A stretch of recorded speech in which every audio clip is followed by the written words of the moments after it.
Drake is suing Kendrick Lamar's label over Not Like Us. Why? Drake's claiming Kendrick's distribution label bought over 30 million bots to make Not Like Us look bigger than it was. Is that it? He's just mad he lost the battle! Oh God, like seriously, when is this man ever going to learn how to take an L gracefully? The word on the street is absolutely wild right now. Apparently, Drake is out here throwing warnings at Kendrick and SZA about their Toronto tour dates during Kendrick's upcoming Grand National Tour. But wait, it gets even juicier. You see, it's not just about them performing in his city that has Drake's panties in a twist, though that's definitely part of it. The real drama, the dates they chose are literally sending Drake into a complete meltdown. They're performing at the Rogers Center on June 12th and 13th, just days before Father's Day 2025. And honey, let me tell you, fans are absolutely dragging Drake through the sewers over this. I mean, we all know how Kendrick has been taking shots at Drake for being a questionable father to his kid throughout their beef. The gossip mill is churning overtime with rumors that Drake is having an absolute meltdown because Kendrick taking over his city might just be the final nail in the coffin for his career. Like, can you even? Kendrick put out an album today,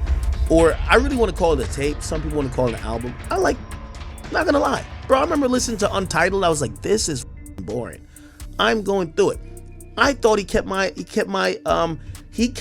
attention for the majority of the album. He threw in some disses. I like Drake, and I'm not mad at the little disses he put in there. It kept me interested. It felt like he had a chip on his shoulder. I like when he said that, he was talking about, tell me why you should be the greatest of all time. Like, I like that type of thing. But here's where it gets even more intense. Kendrick has made it his personal mission to keep his foot planted firmly on Drake's neck. And after all these diss tracks and that surprise album drop, Chile, it's clear Kendrick isn't planning to stop anytime soon. Euphoria and Not Like Us were already brutal enough, but Kendrick made it crystal clear he wasn't done with Drake in his latest album, GNX. And let me spill this piping hot tea. After listening to this album, we might as well crown Kendrick as the absolute meanest rapper in the game. Get this! Kendrick didn't even do any rollout for this album. Like, literally, no one saw it coming. Even his own label was caught completely off guard until just days before the release. All this man did was drop one little snippet, and then, bam! Minutes later, the whole album dropped. Now, everyone was expecting some Drake shots in the album, right? But what Kendrick did instead was absolutely savage. He completely ignored Drake's disses and dropped his own The Heart Part, 6 inches where he didn't even mention anything Drake-related. Can you imagine how pressed Drake must have been about being completely ignored? But wait, it gets even shadier. In Whacked Out Murals, Kendrick threw shots at Snoop Dogg for taking sides with Drake, spitting, "Snoop posted tailor-made, I prayed it was the edibles." The ultimate shade though, adding Toronto to his tour dates. Drake's fans were fuming because bringing the tour to Toronto was literally the most disrespectful move Kendrick could pull. They were also going off on SZA because they felt like she was betraying Drake. Never mind that Drake has dissed her multiple times in different songs. But here's the real gag. Those Toronto shows are scheduled for June 12th and 13th, just days before Father's Day on June 15th. Now this could be a total coincidence, but honey, people are having an absolute field day with it because of how Kendrick has been throwing shade at Drake about his son. Remember in Euphoria when Kendrick went off about being a real father? He literally rapped, "Why would I call around trying to get dirt on dudes? Y'all think my life is rap? That's BS. I got a son to raise, but I can see you don't know nothing about that." And in Meet the Grams, he went even harder with, "Dear Adonis, I'm sorry that man is your father. Let me be honest, it takes a man to be a man. Your dad is not responsive and you're a good kid that need good leadership. Let me be your mentor since your daddy don't teach you." Is the shade of it all. Just when you thought it couldn't get any more scandalous, some fans noticed that the tour ends on June 18th, the same day XXXTentacion passed away. Now this might be another coincidence, but fans are convinced Kendrick is hinting that he knows something about Drake's involvement in X's death that he's keeping under wraps. You know how Drake was linked to X's passing because of their messy beef that involved diss tracks and threats right before it happened? People started connecting dots when Drake's lyrics started popping up where he seemed to be talking about X. Like in BS with 21 Savage, Drake rapped, "If he held his tongue on that live, he'd be alive again," allegedly referencing when X went online to diss him. Then in I'm Upset, he dropped, "End up getting loose and getting pictures from my ex, SMSPX, that's the only time I ever shoot below the neck." The plot thickens when you remember that just months before his passing, X posted, "If anyone tries to kill me, it was Drake." When X's case went to trial, Drake was actually called as a witness. Clearly, they thought he knew something.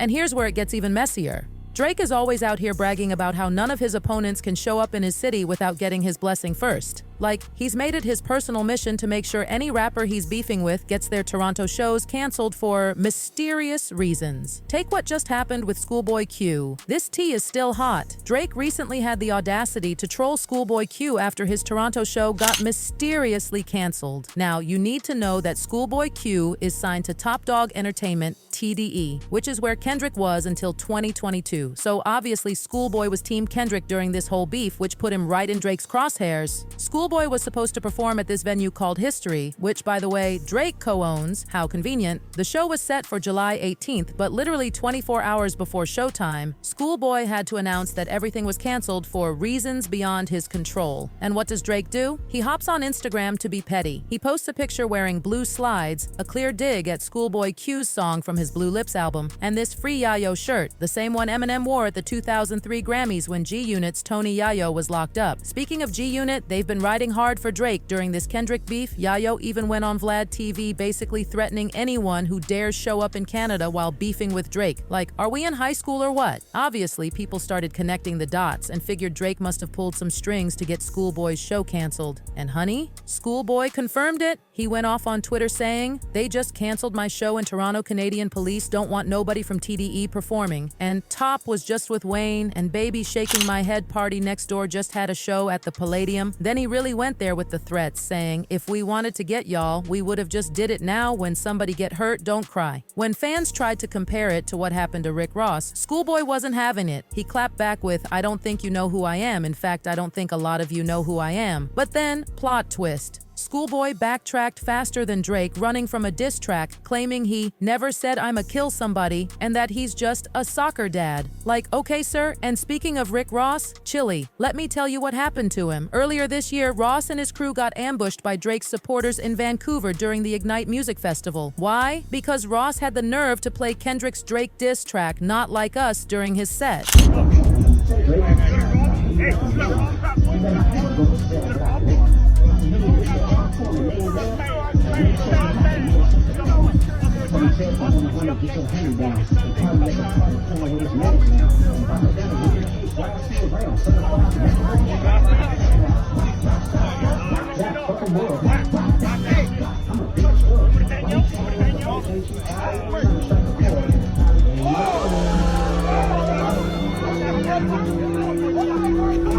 Now, Ross tried to save face by posting a video saying he didn't actually get beat up, that someone just threw water in his face. Man, I'm thinking about the event that happened over there. Let me tell you something. When the first dude stepped up to Rose, the little short fat one that looked like Bam Bam Bigelow from wrestling, when he stepped up, and then I squat down in his eyes and told him what I said. Basically, boy, if I hit you, I'm gonna see everything you ate for the last 2 days. His balls dropped out of his ass. He never said another word. He never did nothing. He was a straight buster. Then the behind him said, "I know MMA." And then I got hit with a drink. I'm still convinced ain't no. Somebody said, "Rose, the about to punch you. He hit you." I say, "Nah."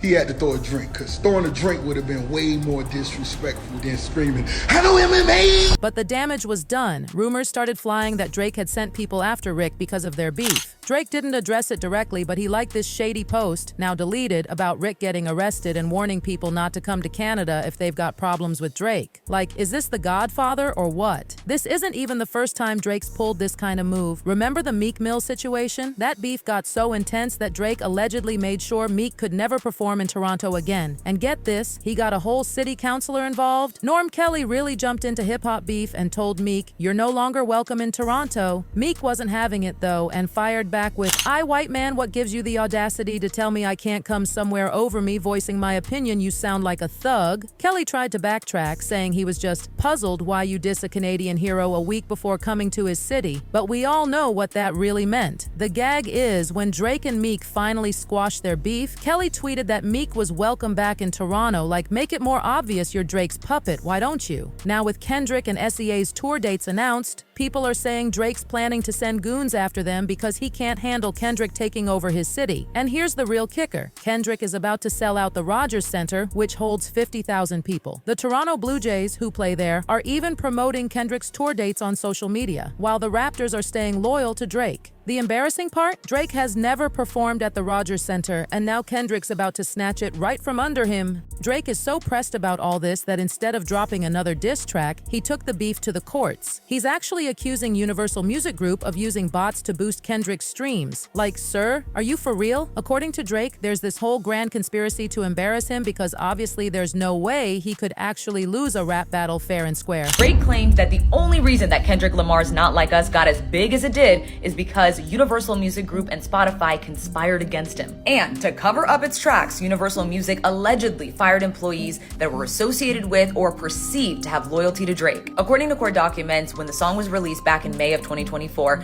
Universal Music and Spotify entered into an illegal scheme that included bots, paying radio stations to play the song, aka payola, which is prohibited by the FCC, and other shady methods to blow up the song. They say, quote, deceiving consumers to believe that the song was more popular than it was. Drake's attorneys claim that a whistleblower publicly went on a podcast and announced that he was paid via a third party by Kendrick Lamar's label about $2,500 so that he could use bots to get the song to hit 30 million streams within the first week. And then again, they did the same thing for the music video. The streets are definitely Team Kendrick right now. People are leaving comments like, what I like about Kendrick, he doesn't do anything halfway. It may seem like overkill, but Kendrick, no, you must pull out A in the roots. Another fan spilled the truth with, what's crazy about all of this is that Drake fans are saying SZA is ungrateful because Drake made her like, what, just because she was on Slime You Out? They are so delusional. Like, seriously though, do y'all think Kendrick is doing too much? And is Drake really about to try something when Kendrick and SZA come to Toronto? Drop your thoughts below and stick around because this tea is just getting started. It's just